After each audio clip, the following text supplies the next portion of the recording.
ఎంజీరావు గారు, ఏ ధైర్యంతో మునీర్ ఇటువంటి వ్యాఖ్యలు చేస్తూ ఉన్నట్టు? ట్రంపే మాట్లాడిస్తూ ఉన్నాడా మునీర్ నుంచి?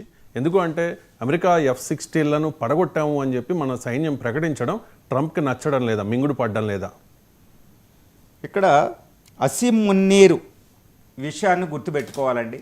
అసీం మున్నీర్ని మనం భారతదేశం ఒక తప్పు చేసింది, ఒక చాలా పెద్ద తప్పిదం చేసిందా అనిపిస్తుంది. అది ఏంటంటే ఆపరేషన్ సింధూర్ని మే 7 నుంచి మొదలుపెట్టి మే 10న 4 రోజుల్లో ముగించాం. అసీం మున్నీర్ బంకర్లో దాక్కున్నాడు. ఇండియాని తట్టుకోలేక, ఇండియా పోరాట పట్టిమని ఆయుధ యుద్ధ తంత్రాన్ని తట్టుకోలేపాడు. భారతదేశం ఏం చేసిందంటే అలాంటి అసీం మున్నీర్ని పని పట్టకుండా, పాకిస్తాన్ ముక్కలు చేయకుండా మనం వదిలేసాం. ఇక్కడ ఒక విషయాన్ని గమనించాలి. 1971లో ఇందిరాగాంధీ వార్, 1971లో ఇందిరా బంగ్లాదేశ్పై జరిగిన యుద్ధంలో మనం అక్కడ ఒకటి జరిగింది. 93,000 మంది పాకిస్తానీ సైనికులను పట్టుకుని ఇందిరాగాంధీ పీఓకేని తీసుకోకుండా సైనికులను వదిలేసింది అన్కండిషనల్గా, బంగ్లాదేశ్ని డివైడ్ చేసి. అదేవిధంగా 2025లో కూడా మోడీ యుద్ధాన్ని గెలిచి ఇంకా పాకిస్తాన్ ఓడిపోయి గోలగోల పెట్టి మమ్మల్ని సీజ్ ఫైర్ అనే టైంలో పీఓకేని లాక్కోకుండా, లేకపోతే బలూచిస్తాన్ని డివైడ్ చేయకుండా ఈయన కూడా యుద్ధాన్ని ముగించాడు. ఒక రకంగా అపోజిషన్ పార్టీ ఇక్కడ క్రిటిసైజ్ చేస్తుంది యుద్ధాన్ని ఎందుకు ముగించారని. ఈ విషయాన్ని ఎవరో చెప్తులే. కానీ ఇప్పుడు అసీం మున్నీర్ కేవలం యుద్ధమైన కొన్ని నెలల్లోనే మళ్ళీ భారత్ని బెదిరిస్తున్నాడు న్యూక్లియర్ బాంబులతో. మళ్ళీ యుద్ధం రెడీ అంటున్నాడు. బిలావల్ భుట్టో బెదిరిస్తున్నాడు. పాకిస్తాన్ అంతా భారతదేశంపై మరో యుద్ధం చేయాలన్నట్టు బెదిరిస్తున్నారు వాళ్ళు.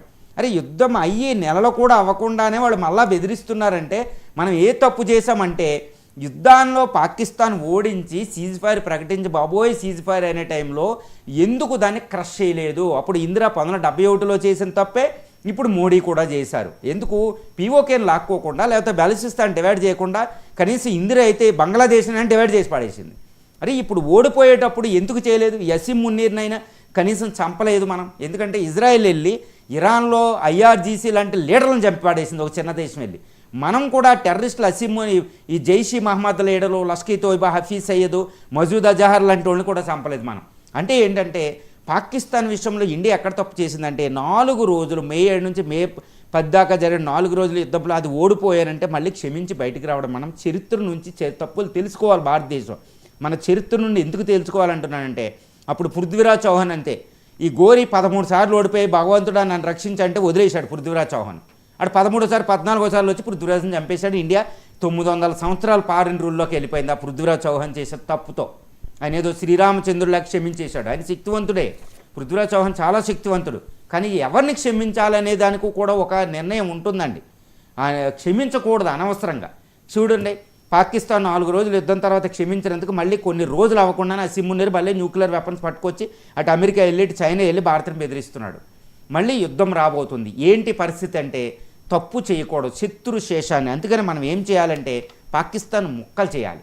పాకిస్తాన్ 4-5 ముక్కలు చేసి వదిలితేనే కానీ దాన్ని తిమ్మ తిరగదు.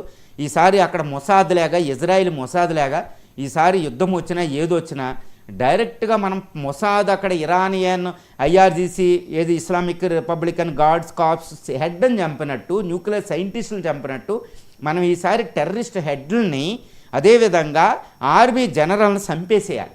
అప్పుడే పాకిస్తాన్ తెలిసింది. లేకపోతే ఇప్పటికే 5 యుద్ధాలు చేసాం, ఇప్పటికే 30 సంవత్సరాలు టెర్రరిజంతో వార్ చేస్తున్నాం. ఇంకెంతకాలం చేయాలి?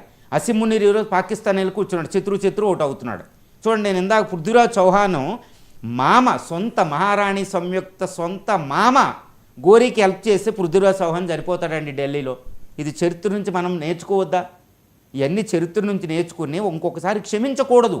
అది చాలా తప్పు. ఈరోజు అసీం మున్నీర్ మనం క్షమించి 4 రోజులకు యుద్ధం వదిలేస్తే ఈరోజు మళ్ళీ రెచ్చిపోతున్నాడు కోబ్రా పాము పట్టిన పగలాగా. కాబట్టి మనం ఆపరేషన్ సింధూర్ ఇంకా కొనసాగించాలి. అవసరమైతే వెళ్ళి కోవర్ట్ ఆపరేషన్ చేసి వాడికి బుద్ధి చెప్తేనే మనకు పని అవుతుందండి.